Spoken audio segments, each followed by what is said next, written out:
everybody, and welcome to the 5 Bytes Podcast. I'm your host, Rory Monahan. The podcast, as always, is brought to you by my sponsors, Policy Pack Software, where you use group policy or MDM to remove admin rights, manage and lock down applications, Java, browsers, and mitigate ransomware, plus more. And also by Liquidware, the creators of Profile Unity, FlexApp, and Stratosphere UX, the premier UEM app layering and visibility solutions. And also by Goliath Technologies, who help IT pros be proactive and anticipate, troubleshoot, and prevent end-user experience issues, regardless of where IT workloads or users are located.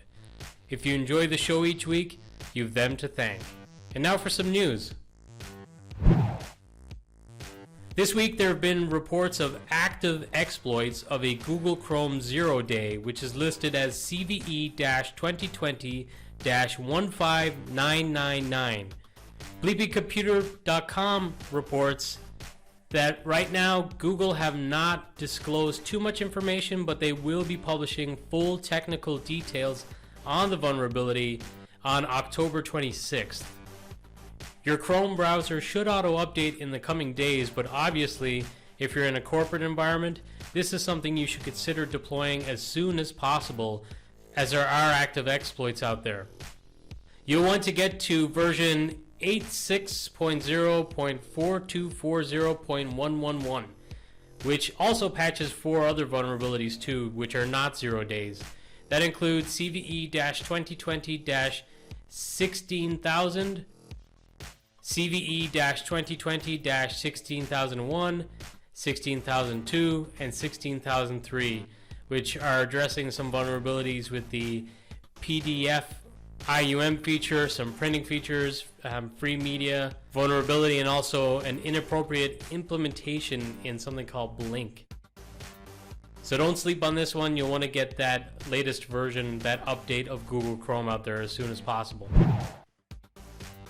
SonicOS, the operating system run on SonicWall network security appliances, or NSA devices, which is used by about 800,000 internet-facing VPN appliances, have a disclosed vulnerability, which is CVE-2020-5135.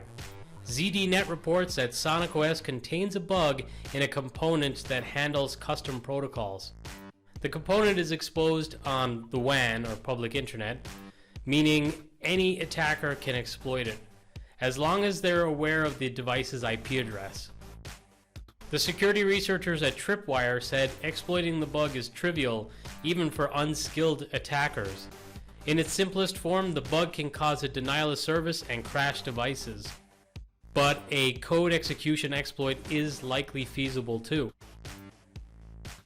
CVE-2020-5135 is considered a critical bug, with a rating of 9.4 out of 10, and is expected to come under active exploitation once proof of concept code is made publicly available. Exploiting the vulnerability doesn't require the attacker to have valid credentials, as the bug manifests before any authentication operations. So while there are no known exploits currently active, given the ease of exploiting this vulnerability and how popular these appliances are, this seems like an obvious one for attack. If you use SonicOS, be sure to patch immediately. Not too long after Patch Tuesday, but Microsoft have released some out-of-band Windows updates to address a remote code execution vulnerabilities in Microsoft's Windows Codex library and Visual Studio Code. The two vulnerabilities are tracked as CVE-2020-17022 and 17023, and rank pretty high in severity, but thankfully there are no known exploits in the wild just yet.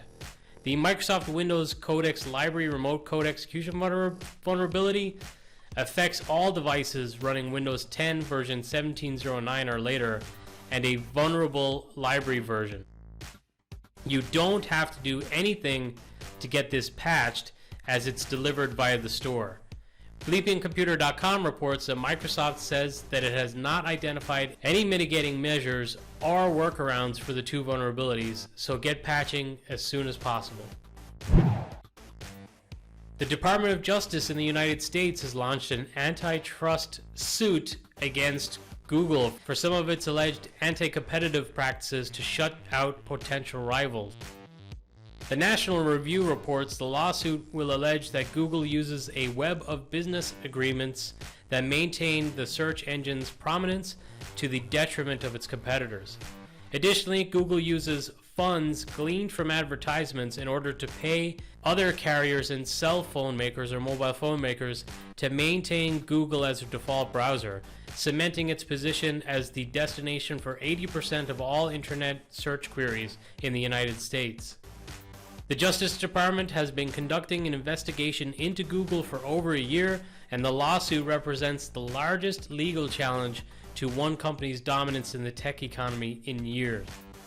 I'm assuming the last one is probably that Microsoft EU suit related to Internet Explorer 11, or Internet Explorer in general, rather. And on this topic, the Seattle Times had a really good article this week that provides examples to illustrate how Google's monopoly hurts all of us, like just doing a simple search on t-shirts in Google and seeing that you have to wade through results that are almost completely ads, with a lot of details and examples included in the article that go further too. It's pretty eye-opening. BleepingComputer.com had an article on some of the new features in Windows 10 20H2. These include a star menu that is theme aware, meaning the color shading will change to match your theme. The new Chromium Edge will now come baked into the operating system. The new Alt-Tab function that allows you to switch within application tabs is built in. They have tweaked the tablet experience for 2-in-1 devices, so when you detach the keyboard on, say, your Surface Book-like devices, Microsoft's notification toast asking you to switch to tablet mode will no longer appear. There are also some other small tweaks in there as well, but that's the guts of what has changed. And obviously, as I said, it's 20H2, so the change in versioning also comes into effect. Atlassian has announced that the company will end the sale and support of all its server products on the 2nd of February 2024. The end of sale and support will apply to Jira Software Server, Jira Core Server, Jira Service Desk Service, Confluence Server, Bitbucket Server, Crowd Server, Bamboo Server, Atlassian Built Apps, and Atlassian Marketplace Server Apps. Some exceptions will be made, including allowing customers to purchase new licenses for Fisheye and Crucible, along with Bamboo Server until Bamboo Data Center is made available in the near future, they say. ZDNet reports that effective from 2nd of February 2021, Atlassian will end new server license sales and cease any new feature development for its server product line. It will also increase the price of maintenance of existing server renewals and upgrades, which will continue to be available over the next 3 years until that deadline of the 2nd of February 2024. So clearly trying to strong arm or incentivize customers to get away from on-prem setups and move to the cloud. The Hacker News reported Google's security researchers are warning of a new set of zero-click vulnerabilities in the Linux Bluetooth software stack that can allow a nearby unauthenticated remote attacker to execute arbitrary code with kernel privileges on vulnerable devices. The set of vulnerabilities are being called Bleeding Tooth, and they reside in the open-source BlueZ protocol stack that offers support for many of the core Bluetooth layers and protocols for Linux-based systems such as laptops and IoT devices. One of the vulnerabilities in BlueZ has actually been accessible since 2018, and it's been patched now in versions 4.19.137 and 5.7.13. For its part, Intel has recommended installing the kernel fixes to mitigate the risk associated with these vulnerabilities. BleepingComputer.com reported on an overview provided by Google on a denial of service attack it suffered back in 2017.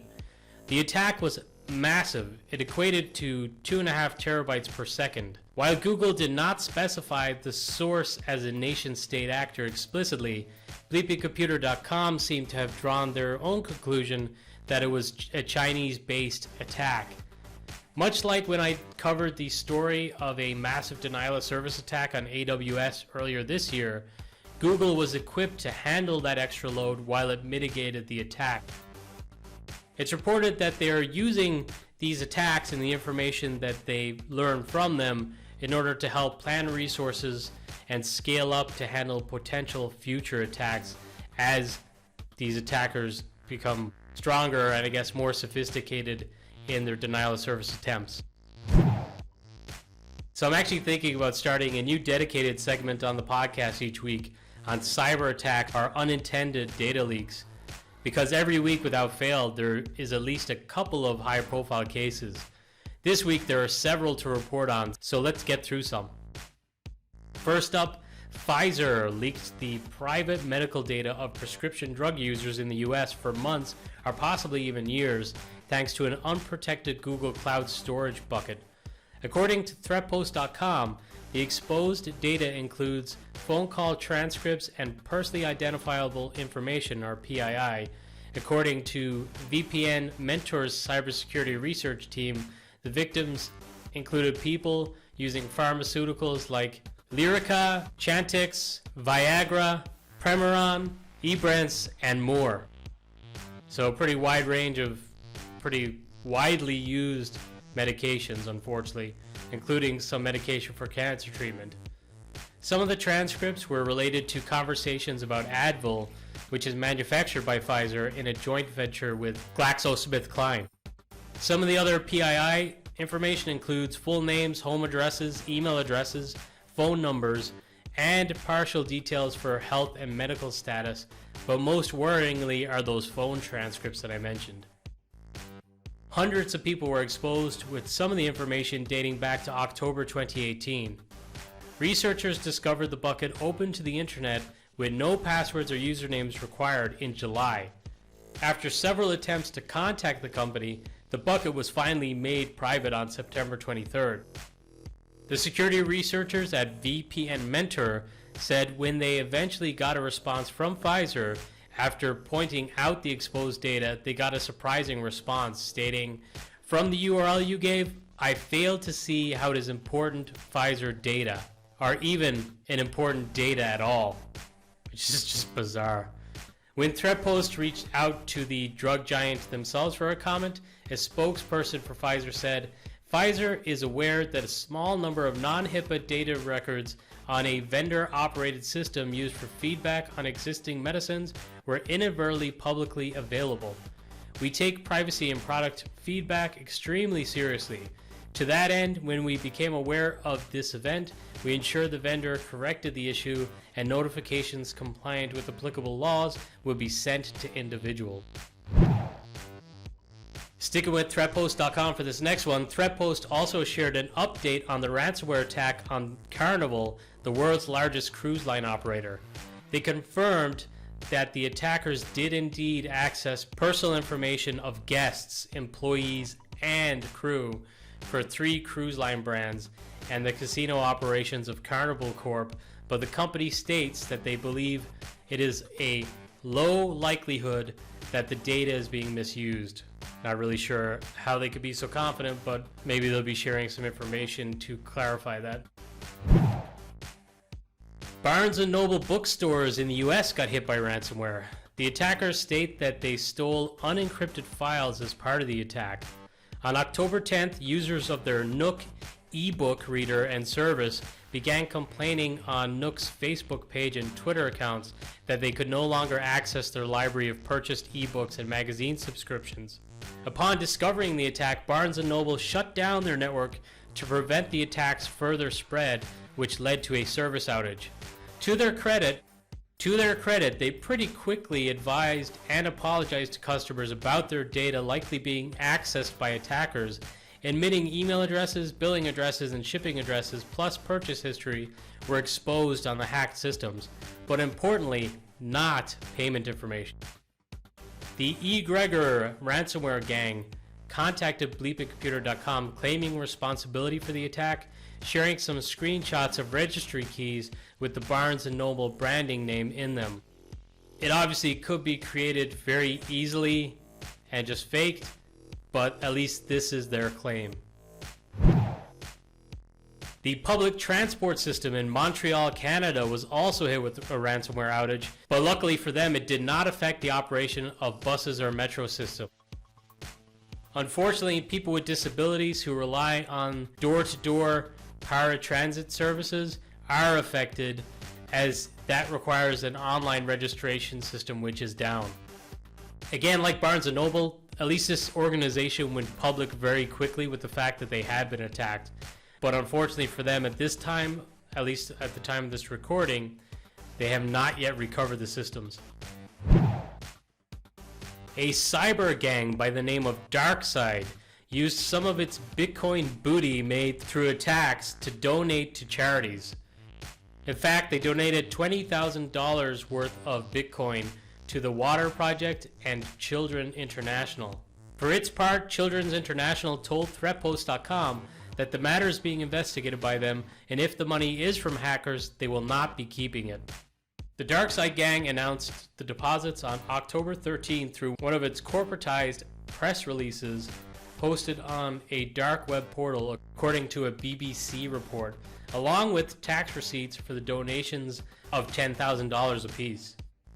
In their press release, they state, quote, "As we said in our first press release, we are targeting only large, profitable companies. We think it's fair that some of the money they've paid will go to charity. No matter how bad you think our work is, we are pleased to know that we helped change someone's life." End quote. So a cybery Robin Hood of sorts. The report on ThreatPost goes on to speculate about the gang's motive for the charitable donations, assuming it is not purely altruism and is about attention and furthering their own causes and efforts. So this next one is not ransomware related, at least I hope. But unfortunately, the day after I published last week's episode of the podcast, Outlook and Office 365 suffered another service disruption. And that included some pretty annoying delivery failures just pinging back constantly, at least into my inbox, and breaking some of my messaging forwarding too. It was hurting for a few hours, but unfortunately it was fixed later that day, so later last Friday. And a heads up, the free basic subscription to VMware Learning Zone has been extended for another year, but in order to avail of it, you need to sign up before October 31st. So if you're interested in that free training resource, sign up right away. And now, this episode's scripts, tricks, and tips.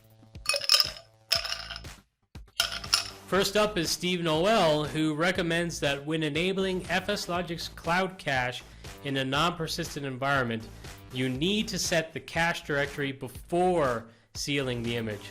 So include that setting in your image. It's kind of the reverse of how you do things in a non-persistent environment. Like usually you would set something by a group policy or something like that, so after the server or desktop comes up, the settings apply. But in this instance, you need to set it before sealing the image. This week, PolicyPak's Twitter account shared an easy way to set OneDrive as the central storage location for your users. And this is just one small little helpful tip. I recommend you follow PolicyPak on Twitter at PolicyPak, because they're constantly sharing these handy little tips. And Joel Stalker from ControlUp has shared a really cool ServiceNow script action in the ControlUp community. It's not available quite yet, but he has blogged about it. So if you use ServiceNow and ControlUp, this is one that's going to be of interest to you. I have seen a little bit of a preview of it myself, and it's definitely something that I'm interested in, so you might be too. Hopefully they approved the script action so it shows up in the search for the community scripts soon. My buddy Charbel just posted this week on his top best practices for deploying Azure Sentinel. So if you're thinking about deploying Azure Sentinel, or even if you already have, but you'd like to see the opinion of someone else who is an expert in that, check out the blog post. And as with everything, I will share a link with this episode on 5bytespodcast.com and you'll find it under reference links for episode 147. Once again, James Rankin published a really great blog post, this time on reasons not to be using network drives on Citrix virtual apps and desktops. I had to highlight this one because network drives or map network drives are a real pain in my butt. And I've recently posted a blog post on what I feel like the advantages of just going with SaaS apps and published apps or published hosted apps versus virtual desktops are. And one of the big blockers or obstacles for that is reliance on these old network drives and how you could get away from them. James Kindon, who is an authority on Citrix WEM, blogged about the why does-its of Citrix WEM cache.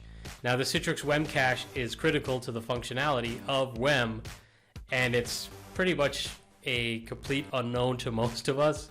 So if you want to learn about that cache, check out James's blog post. Dr. Benny Trish recently did a session as part of the summit on perceived WVD experience. So getting into like perceived experience and showing some metrics on performance and performance based on the different configuration sets that you can use or build your WVD out on. So it's very interesting, so check that out. And finally, this week there was a GitHub and Visual Studio Code best practices guide published at vscode.github.com. So interesting to see a further intertwining of GitHub and Visual Studio Code, which obviously makes sense with Microsoft owning GitHub and pushing more of its open source ideology now. So hopefully the audio sounds good for this episode. I just got a new microphone. I am not actually sick this week, so that's not an excuse for the audio being different. I am actually using a new microphone, so I hope the audio is better. If you think it sucks that I should go back to using my old microphone, by all means let me know. If you think the audio is not as loud as it should be and I need to increase the audio, let me know. I'm happy to take feedback. Well, that's it for another week. Thank you all so much for listening.